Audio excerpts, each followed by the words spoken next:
ba nó đỡ ba nó mà nó lọ dễ tiền tiền nữa cứ thì mong nữa nó giờ mi nhỏ mong to xia lấy luôn anh nghĩ chữ nó đi nó thế nữa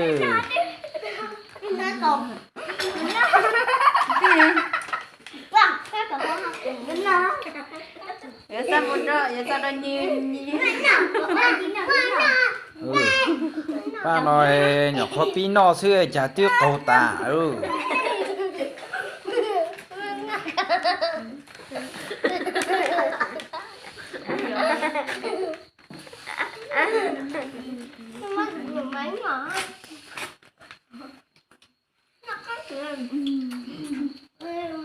thôi kia mà thôi kia để nó anh non phải lúc cái gì mà ừ